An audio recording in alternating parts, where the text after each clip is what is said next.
যুক্তরাষ্ট্রের নবনির্বাচিত president Donald Trump white হাউসের যোগাযোগ পরিচালক হিসেবে মনোনয়ন দিয়েছেন স্টিভেন শোয়াংকে। একই সময়ে সার্জিও গোরকে প্রেসিডেন্টের কর্মী অফিসের পরিচালক এবং ক্যারোলাইনকে প্রেস সেক্রেটারি হিসেবে মনোনয়ন দিয়েছেন তিনি। অন্যদিকে মার্কিন প্রেসিডেন্টের মন্ত্রিসভায় বিতর্কিত ব্যক্তিদের ঠাঁই দেয়া নিয়ে নানা মহলে উদ্বেগ তৈরি হয়েছে। যুক্তরাষ্ট্রের নবনির্বাচিত প্রেসিডেন্ট ডোনাল্ড ট্রাম্প তার প্রশাসনকে ঢেলে সাজাতে কিছু গুরুত্বপূর্ণ পদে দায়িত্ব পালনের জন্য কয়েকজনের নাম ঘোষণা করেছেন।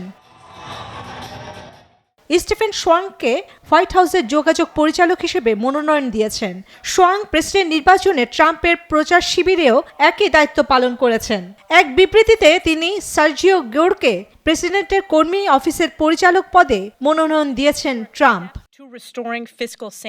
হোয়াইট হাউসের প্রেস সেক্রেটারি পদে ২৭ বছর বয়সী ক্যারোলিন লেভিটকে বাছাই করেছেন ডোনাল্ড ট্রাম্প। তিনিই হবেন মার্কিন ইতিহাসে হোয়াইট হাউসের সর্বকনিষ্ঠ প্রেস সেক্রেটারি। এদিকে ডেমোক্রেটিক পার্টির সাবেক কংগ্রেস সদস্য তুলসী গ্যাবার্ডকে গোয়েন্দা বিভাগের দায়িত্ব দেওয়ার পর থেকে আলোচনা সমালোচনা বেড়েছে রিপাবলিকান শিবিরে। তুলসীর গোয়েন্দা বিভাগের কোনো পদে দায়িত্ব পালনে তেমন কোনো অভিজ্ঞতা নেই।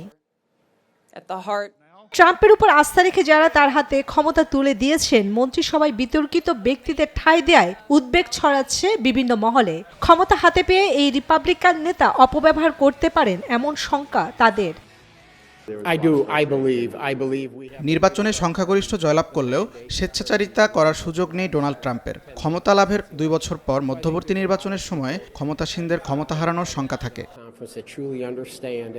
আবার দ্বিতীয় দফায় ক্ষমতা লাভের পর ট্রাম্প প্রথমবারের পর চতুরভাবে মার্কিন রাজনীতির উপর নিয়ন্ত্রণ আনবেন, এমনটাই ধারণা অনেকে। চন্দ্রানী চন্দ্রা, নিউজ 24।